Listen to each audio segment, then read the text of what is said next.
Welcome back, you guys. I'm Tassie, and this is my Shaman Memoirs channel. So in this episode, we're going to be talking about my teacher. Quick disclaimer before we get into this video, you guys.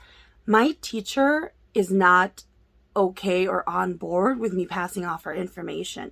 I don't know of any shamans who are okay with that either. So I cannot give you guys her information. So don't ask. It won't be coming.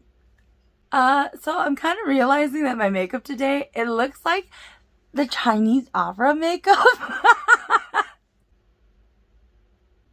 I changed my lipstick. Okay, so I wanted to kind of do this video because I realized, I talk a lot about shaman teachers and student types of relationships, etc., but I don't really talk about my own.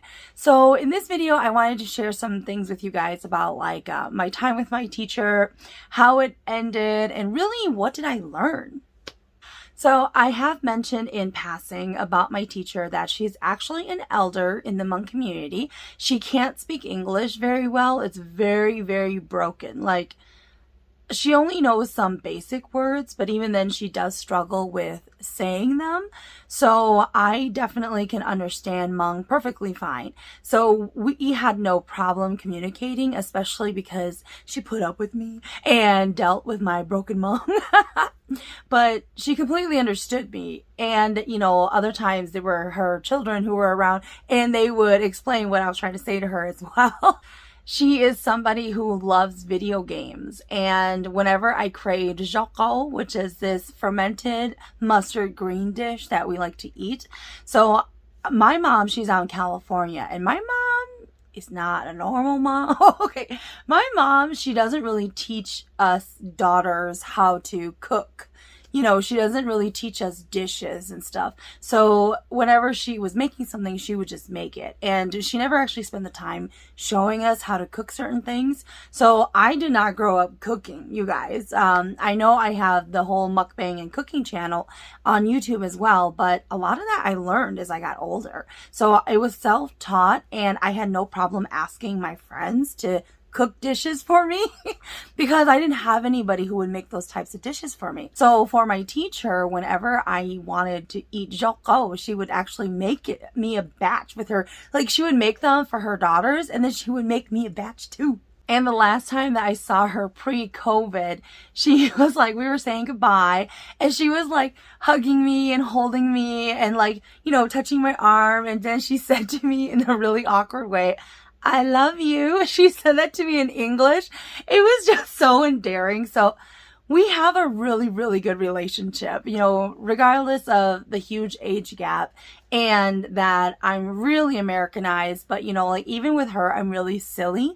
So she always has a really good time just being around me, hearing me try to communicate with her. We have a really good relationship. And one of her daughters is actually one of my best friends. So it's something where we are always in touch. And so we definitely still have a great relationship, even after I'm no longer a shaman, for anybody who's wondering. And just so you guys know, I was not her favorite student. So she had already had a favorite student by the time I met her. And for me, although I wasn't her favorite student, she loved me for just being me. And it's funny because I loved her for being her. I didn't necessarily love the whole shaman side because I'll get into that in a little bit here.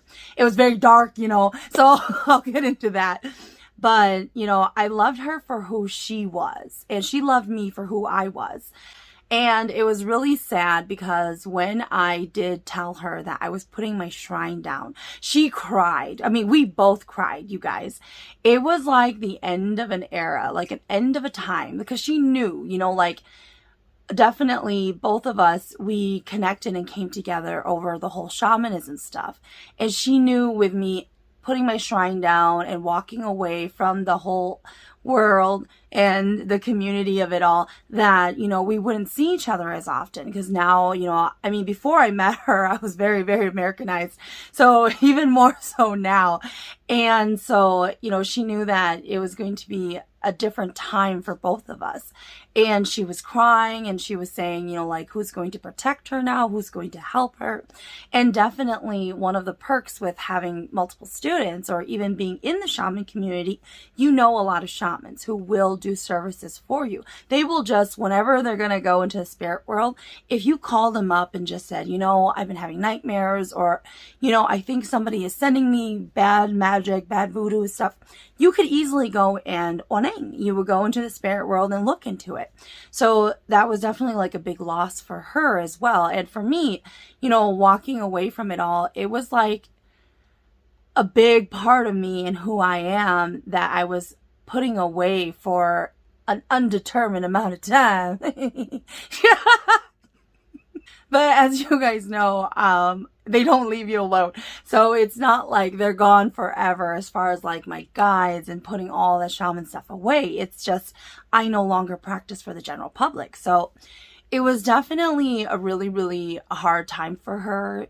She really, really struggled with it for a long time. And I definitely came around still so that she would feel better. Just seeing me that, you know, a lot of things haven't changed. I'm still the same person. I just put my shrine away. Now, I have mentioned to you guys, when you are a shaman, okay, like, and you go to ceremonies, all right, people are happy you're there, because even though you're not the shaman doing the service, they're happy another shaman is here. So then that shaman could tianeng, which basically means you're gonna watch the shaman.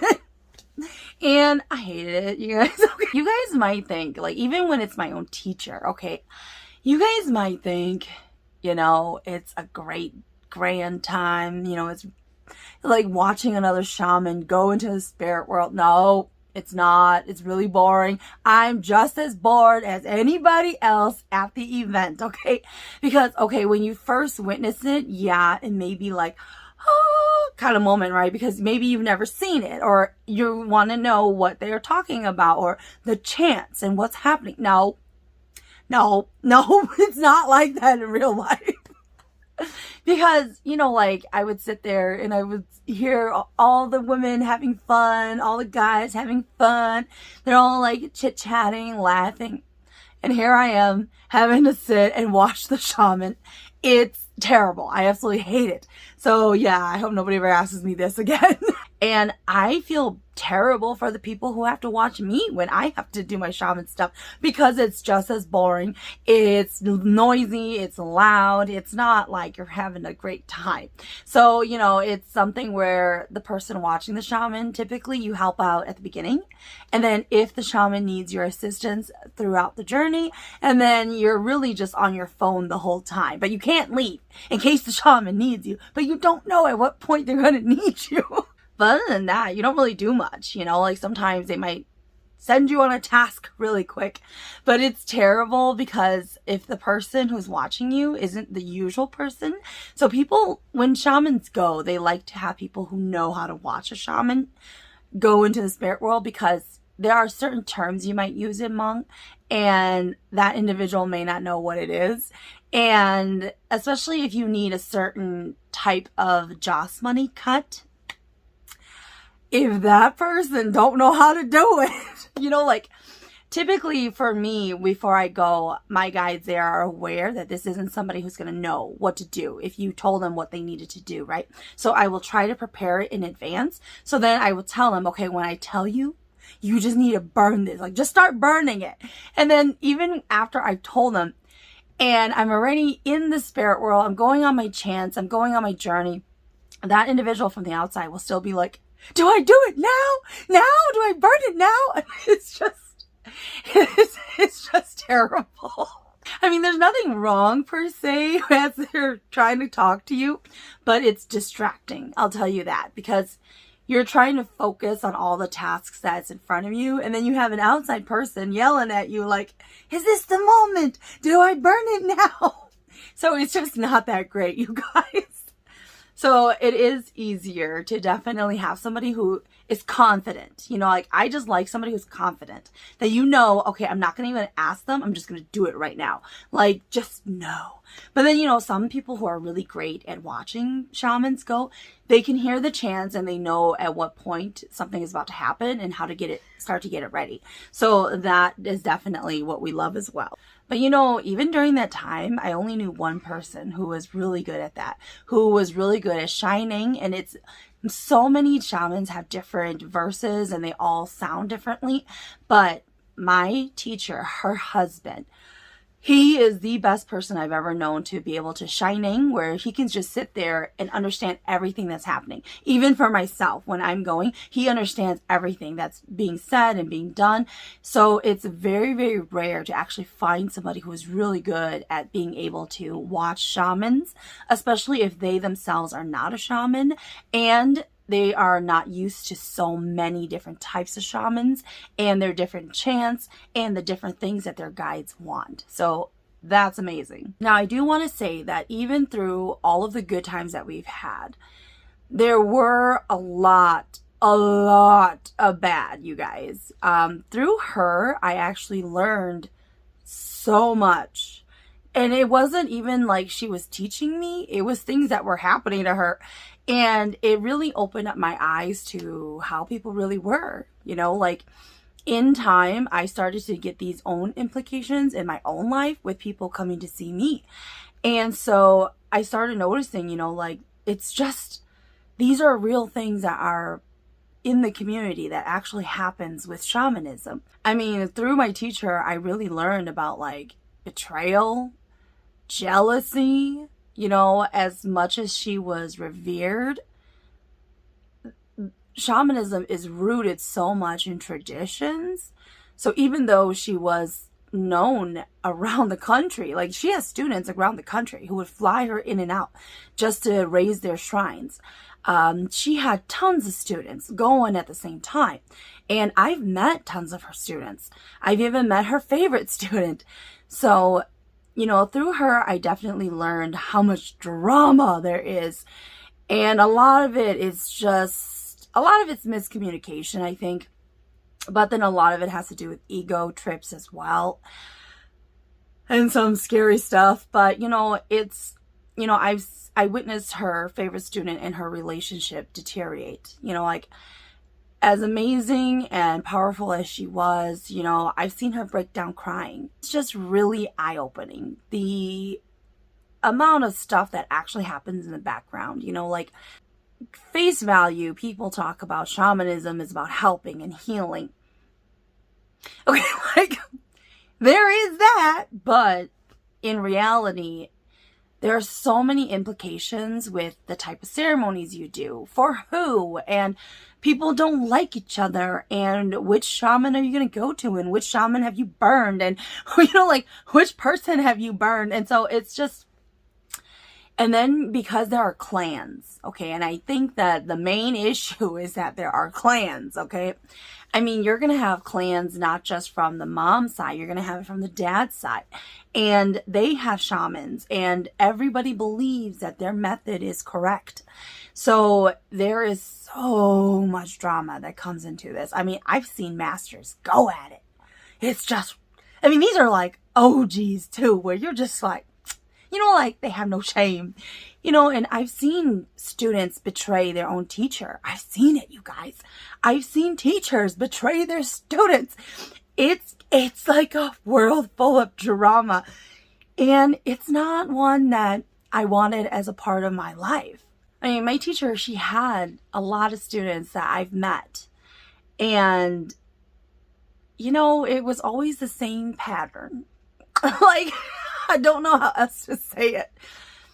My teacher, she was somebody who was very, very naive. Bless her heart.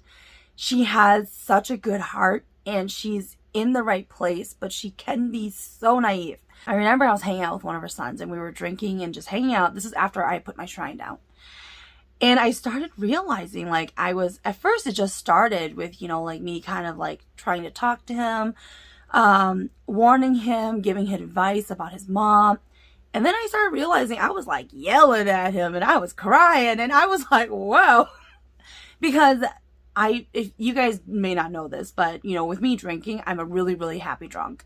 I don't think I've ever cried when I was drunk, except for that time, because it was like this pressured moment. Because, you know, knowing that I wasn't fully in that community anymore, I didn't have my shrine up, I couldn't just easily be able to protect her. It was like a dawning moment that she was sinking and it was going down fast. And it's one of those things where you're like, where are your loyalties? And I remember I was just like yelling at him, like, you need to go and protect her. And like her son he's not a shaman, you guys. But it's one of those things where she is so traditional, she listens to her sons. That is how traditional she is in the Hmong community. And so it was just one of those things where I was like, you know, you need to go home. Just go home and like lock the doors. Like, don't let anybody come over.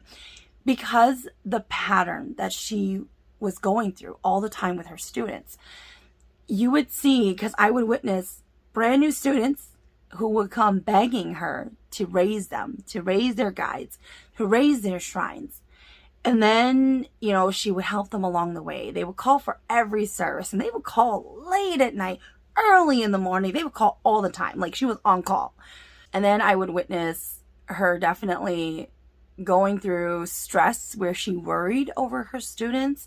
We would constantly talk about her students because she would come to me and want to know my opinion, want to know my thoughts, want to know my advice. What do I see when it comes to a lot of her students? Because sometimes she was just stumped with certain students and what could this be? And, you know, the drama that unfolded, because then eventually, you know, like students, especially if they start to have issues in their journey, they blame it on their teacher. And it can even get to the point where they believe their teacher is doing things on purpose to them. How would they know, right? They go to other shamans who ask, and then these shamans see this. And there's this thing that teachers do that all shamans are aware of. Okay, so this isn't a secret, you guys. So when a shaman gets spirit guides, and you can go and get new ones, but you know, like you're talking about, like, you could go and get new ones on your journey, but then also when you raise different levels of shrines, you go and get more. You get powerful ones for that shaman, right? But the thing I'm talking about, when you bring these guides down, you don't just give them all to that shaman, okay? Because there are unclean ones that are in the mix. And then we call it li kuo. So if another shaman was witnessing this and going to look to see what could be wrong, they could be seeing a scene of the teacher getting rid of the bad ones, okay? However, they could misconstrue it and say, oh, your teacher's getting rid of all your guides. So it's just... And then there are some of these guides who come down and they are very vocal. They are very... You know, they have a really good front, that they're super powerful, super strong, right? But then if you go to your teacher and your teacher's like, that's kind of like verging on demonicnism. Like, we need to get rid of it now. But then those guides are making that student feel, no, your teacher's lying to you. Like, who are you going to believe? So as a third party witness to this, I'm sitting there like, oh man, it's going down. It's going down fast. Because how do you convince somebody, no, that person's really not trying to get rid of your spirit guides. The ones that you have are really, really not good for you. When that person has these fiends around them telling them, no, everybody's against you. Everybody's like trying to get rid of your superpowers. I mean, like, I don't know what to say. Okay, like, I can only imagine it because that's what my guides are telling me. So I'm sitting there like, I ain't saying nothing, man. This ain't my problem. You know, it's just, it's such a tight line to walk on when you're raising shamans. It really is. I mean, I've had to raise my own.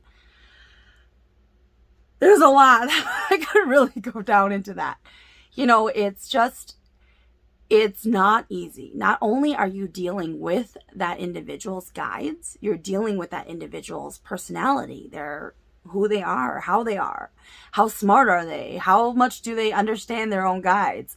And then you're dealing with their relatives who are judging them and judging how their journey is going. So now they have pressure on them from the community.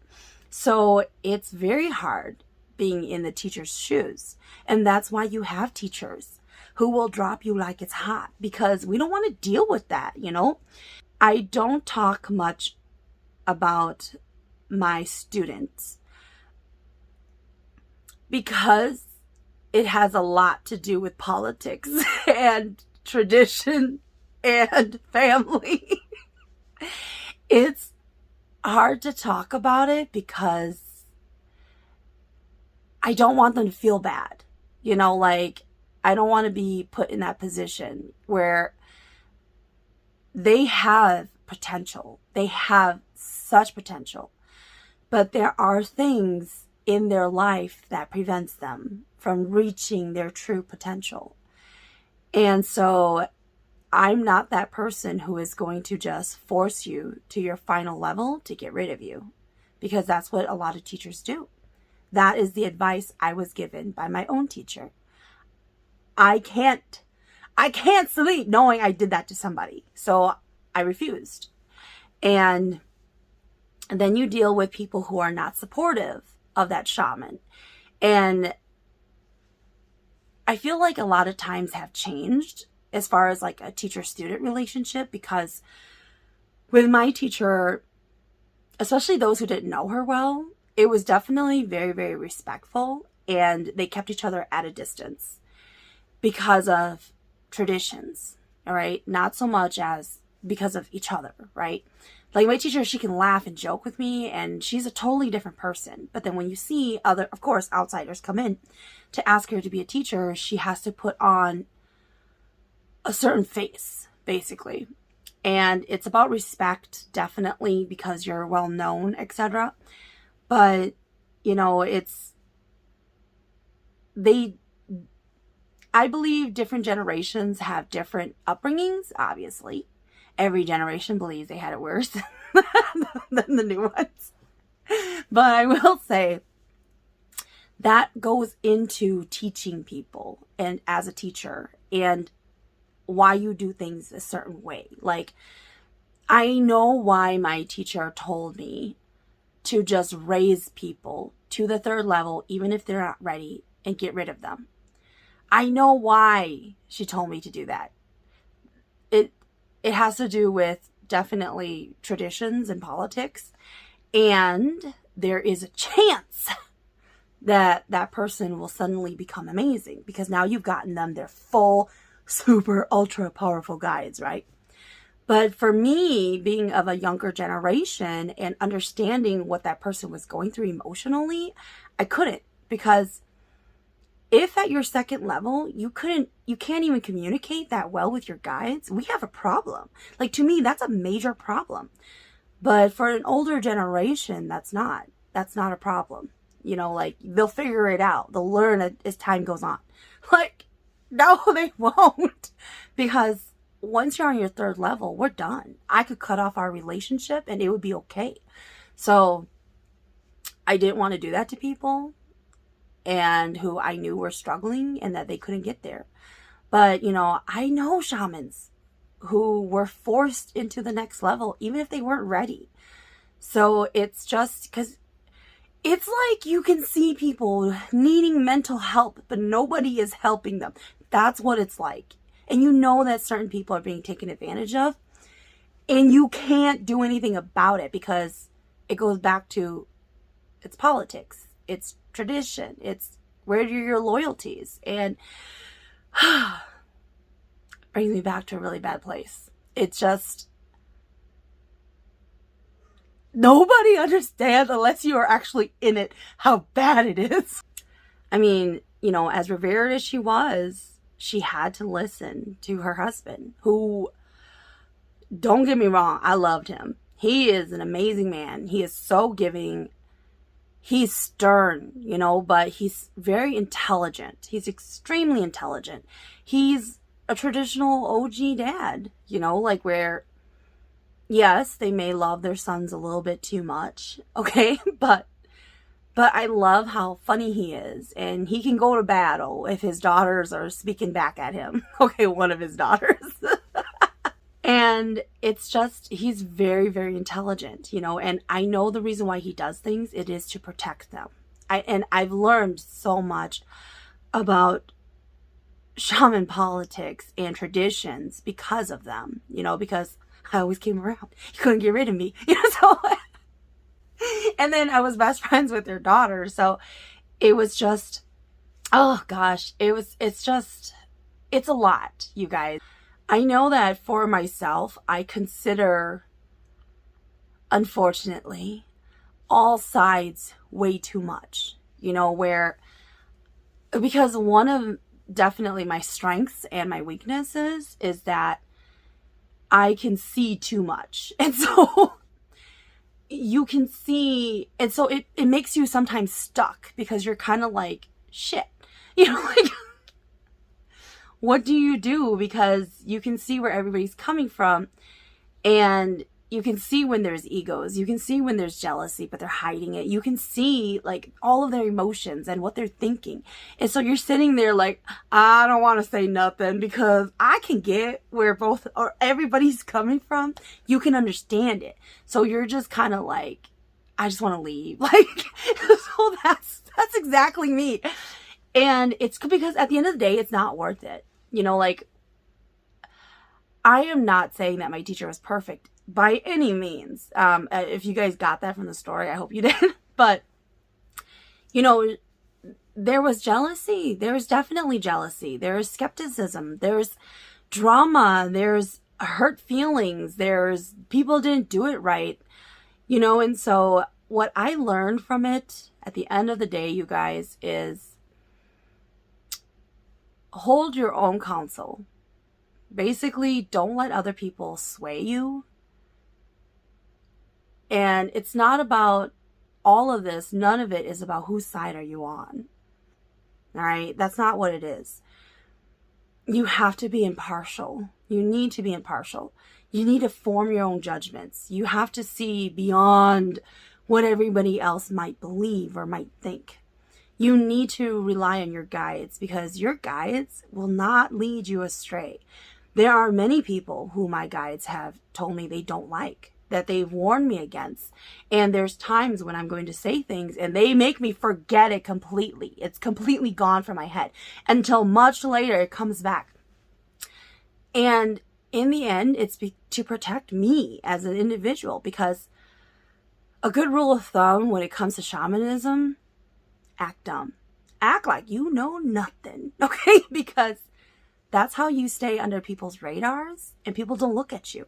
Because when people start to get jealous, when people start to all sorts of jibber jabber, that's when you're going to have drama. You know, like for me, my issue definitely was that people thought I was favored because my teacher genuinely loved me and I genuinely loved her, but they didn't see our relationship grow. You know, they didn't see that. They just thought that my teacher favored me and gave me a lot of gifts. But I had these gifts before I met her, but that's not something that they were there to witness, that they didn't know. So people always thought that I was favored. Definitely don't have an ego going into shamanism. Even if you see that your teacher has the biggest ego out there, they are flaunting it and they're like living it up, okay? Let them. It's not gonna hurt you, you know, like just let them live whatever it is they want to in their head. That might be all that they have, you guys. Literally. That may be the only thing that they have in their life that's really, really important, because they have nothing else. So let them have this. If they want to be revered, if they want to be well known, if they want to seem like they're super powerful, let them. Okay? There's no need to compete. But people have egos. And people start to get jealous, and people start to wonder, well, how come none of these students come to me? And Why do they always go to this shaman? Oh my God, I wish nobody ever came to me. But I'm lazy, you guys. And I would definitely say that the hardest time from being a student, it's nice to meet and know a lot of other shamans. But then you start to see when people go crazy. It's like it's in the air. Like you can just sense when it's starting to happen. And I don't really know what else could have prevented the students from turning on teachers or the teachers turning on students other than maybe if they just talked, but I know that doesn't answer everybody's questions. And sometimes, certain individuals may be hostile, but then you should have never let them be your teacher or your student in the first place. Like, that's what it comes back down to. I think that's what my teacher always gets yelled about. It's always about, why do you let these people who are coming to beg for your help, why do you let them be your student? Because typically what all shamans do, in case y'all didn't know this, before they accept any students, they've already looked at you. Okay, like 1,000 times over. They've looked at all of your flaws. They've looked at your true heart and your intentions. They have gossiped and talked about you. It's just what happens because you may not know this individual who's coming to ask you for services and to be your teacher, because now you are tied to this teacher. And if you go out into the community, people will know this was your teacher. And depending on how your teacher was, like some of that stuff can rub off on you. And like, oh, you must be a bad egg because your teacher is a bad egg. Like it's kind of like that, right? So people tend to automatically go to well-known teachers because they feel that they'll be better protected because, well, this person has raised like 100 students. Obviously, they could raise me. But, there's pros and cons to that too, her fee was also really cheap compared to a lot of teachers out there that I knew about. Her fees were very, very cheap. And when my teacher became my teacher, I didn't even know she was well known because I didn't know the shaman community, okay? They were just elders to me, because I didn't believe in it either. So, but it just happened to be that my teacher was well known, and I learned she was well known as I was her student because she had so many people. And I'm just like, why don't you tell them to go away? Because people can be really rude, okay? If y'all are these people, you need to pay attention to this part. Y'all can be rude, okay? When people want shaman services, oh my God, they can be super freaking rude. They have no recollection of time, of space. They just are like, me. It's about me. And you need to be available right now. Like, that's what it's like having people trying to get you for services. And I really, really hate doing services for family members or people that I know well. I hate it. Because, I don't want to know your issues. I don't want to have to talk to you about your issues. Like, leave me alone. That's what I want. Like, I just want to practice for myself, grow spiritually, help people along the way, like my teacher and like my best friend. But, I'm not here to like become well known and have a bunch of students, That's not what I want to do. And that's not what my priorities are. But I know for other people, that is important to them. Go for it, man. We need you in the community. Overall, I still love to see my teacher and talk to her and update her. She still calls me for events, not anymore because of COVID, but it's definitely great when she just wants to talk to me for a little bit because it reminds me of a simple time, before all the crazies. Because as things started to get crazier, I just couldn't handle it. I knew I didn't want to keep carrying this with me. And it was something where I liked hiding that I was a shaman because then you didn't have people like looking at you or treating you weird.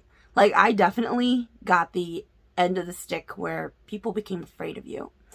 And so I had a lot of people who became afraid of me after I became a shaman. And, I I swear I've had this conversation before, because I was like, you know, this is exactly who I was before I was a shaman. But it's just the unknown, you know, like they don't know what you know. And then they're afraid you're going to know too much about them, and they want to hide things. And I'm like, I already know. I don't need to be near you to know it. But it's none of my business. I'm not going to tell you that I know it. But for a lot of people, it's unnerving. So, especially if they go to church. I do know, and one thing I want to add about that, you guys, it is amazing how many people who go to church who ask me for services. It really is. You may not know this, but a lot of people who go to church, they still follow shamanism in their gut, or when they're really desperate, they will still turn to shamanism. All right, you guys, so that is the ghastly story with me and my teacher. There is so much love there, but at the same time, I feel like I learned through her that shamanism can be so toxic in the community because of all the politics involved and traditions. And so hopefully one day a lot of this will change. And I feel like because of that, a lot of shamans are starting to go into hiding, where they don't want people to know that they're a shaman. They don't want to actually help people and go out there. And honestly, I can't really say that I blame them. You know, unfortunately, it's affecting the community, though, definitely, because nowadays people struggle with finding a shaman or finding one who will help them. And even then, it could be one that they like to their degree. All right, you guys. So that's it for this episode. Until next time.